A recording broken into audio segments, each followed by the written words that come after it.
මේ දවස්වල ගොඩක් වෙළඳපොලේ ඇඹරැල්ල දකින්න පුළුවන්නේ. ඉතින් මං හිතුවා අපේ ගෙදර මං ඇඹරැල්ල කරිය හදන විදිය ඔයාලත් එක්ක අද බෙදා ගන්නවා කියලා. ඉතින් එහෙනම් අපි බලමු අපිට මේක හදාගන්න මොනවද ඕන වෙන්නේ කියලා. මං අරන් තියෙනවා ඇඹරැල්ල ගෙඩි 10ක්, කරපිංච ඉති 2ක්, ලූණු ගෙඩියක්, අවුමිරිස් කරල් 2ක්, රම්ප කෑලි 2-3ක්, තලාගත්ත ඉඟුරු සුදු ලූණු මේස හැඳි 1ක්, හොඳ උකු පොල් කිරි කෝප්පයක්, සීනි මේස හැඳි 2ක්, ගම්මිරිස් කුඩු තේ හැඳි භාගයක්, බැදපු 3-5 තේ හැඳි 2ක්, මිරිස් කුඩු තේ හැඳි 2ක්, කහ කුඩු තේ හැඳි කාලක්, රසායනුව ලුණු, පොල් තෙල් මේස හැඳි 2ක්. ඉතින් මෙන්න මේ ටික තමයි අපිට අපේ ඇඹරැල්ල මාළුව හදාගන්න ඕන වෙන්නේ. ඉස්සෙල්ලම මම මේ ඇඹරැල්ල ටික පොඩ්ඩක් මැරිනේට් වෙන්න දෙන්න යන්නේ. ඉතින් ඒකට මම ඇඹරැල්ල එක හොඳට හොදලා දෙකට කපලා අරන් තියෙනවා. දැන් මම ඇඹරැල්ල ටිකට ලුණු දාගන්නවා. ඉතින් තේ හැන්දක් විතර දාගන්නවා. මිරිස් කුඩු තේ හැඳි 2, පැදපු 3-5 මේස හැඳි තේ හැඳි 2ක්, ගම් මිරිස් කුඩු, කහ කුඩු. ඉතින් මේ ටික දාලා හොඳට මේක මේ විදිහට හොඳට අතින් මිශ්‍ර කරගන්නවා.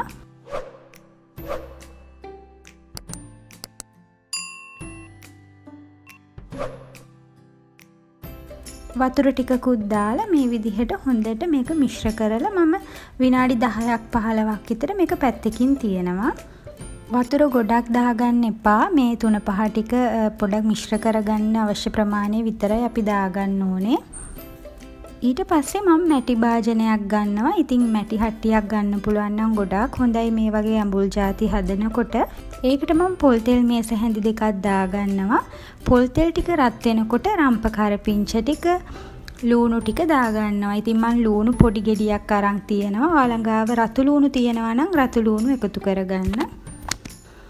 මේ ටික දාලා මම හොඳට මේක පොඩ්ඩක් තෙලේ ටෙම්පරාදු කරගන්නවා.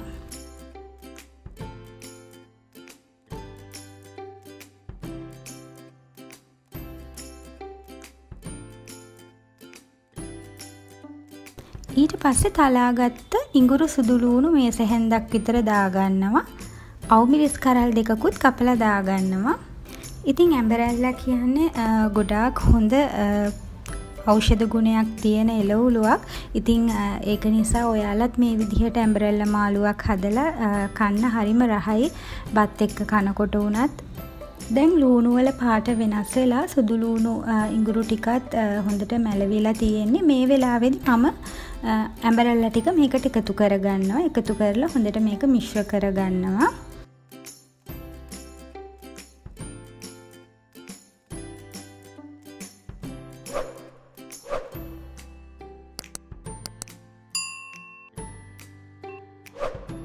මේ විදිහට විනාඩි 2-3ක් තෙලේ හොඳට මේක මිශ්‍ර කරලා අපි මේක උයා ගන්න ඕනේ. ඊට පස්සේ මම වතුර කෝප්ප භාගයක් විතර අර අපේ 3-5 ටික මිශ්‍ර කරලා තිබ්බ භාජනයේ තිබ්බ 3-5 ටිකත් එකතු කරගෙන වතුර කෝප්ප භාගයක් විතර මේකට දාගන්නවා. ගොඩාක් වතුර දාගන්න එපා. අපිට පොඩ්ඩක් මේ ඇඹරැල්ල ටික තඹ ගන්න විතරයි ඕනේ. ඉතින් ඒක නිසා කෝප භාගයක් විතර දාලා මේ විදිහට හොඳට මිශ්‍ර කරලා මම පියනකින් වහලා මේ ඇඹරැල්ල ටික තැම්බෙන්න අරිනවා. ඉතින් වෙනද වගේම මම මේකට පාවිච්චි කරපු අමුද්‍රව්‍ය සහ ප්‍රමාණයන් පල්ලෙහා ඩිස්ක්‍රිප්ෂන් බොක්ස් එකේ දාලා තියෙනවා. ඉතින් අවශ්‍ය කෙනෙක් ඉන්නවා නම් ගිහින් බලන්න. ඉතින් දැන් මම මේක පියන අරිනවා විනාඩි 5ක් 6ක් විතර ගියාට පස්සේ දැන් ඔයාලට පේනවා ඇති මේක ටිකක් හොඳට තැම්බිලා තියෙනවා. ඉතින් මේ විදිහට විනාඩි 5-6ක් ගියාට පස්සේ ඔයගොල්ලෝ මේක පොඩ්ඩක් හැන්දෙන් මිශ්‍ර කර බලන්න. දැන් මේක ගොඩක් දුරට තැම්බිලා තියෙන ඇඹරැල්ල එක. මේ වෙලාවේදී මම සීනි මේස හැන්දි 2ක් දාගන්නවා. ඉතින් ඔයාලා කැමති ප්‍රමාණයට සීනි එකතු කරගන්න. ඉතින් සීනි ටිකක් දාලා මම හොඳ උකු පොල් කිරි කෝප්පයක් එකතු කරගන්නවා. එකතු කරලා හොඳට මේක මිශ්‍ර කරලා ආයි පියනෙන් වහලා මම මේක තව ටිකක් තැම්බෙන්න අරිනවා.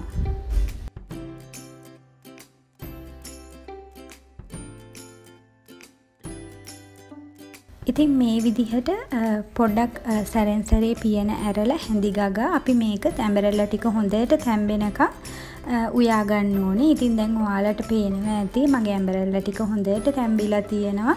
ඉතින් හොද්දත් හොඳට උකු වෙලා අවශ්‍ය ගානට හිඳිලා තියෙනවා. ඉතින් මගේ ඇම්බරෙල්ලා මාළුව ලෑස්ති. ඉතින් ඔයගොල්ලෝ try කරලා බලන්න මේ විදිහේ ඇම්බරෙල්ලා මාළුවක් හදලා මට රස කොහොමද කියලා කමෙන්ට් කරන්න. ඉතින් ඔයා මගේ recipes වලට කැමති නම් channel එක subscribe කරලා තියාගන්න. ඉතින් එහෙනම් මේ වගේ තවත් රස recipe එකක් අරගෙන හෙටත් එන්න. බොහොම ස්තුතියි මගේ වීඩියෝ එක බලුවට.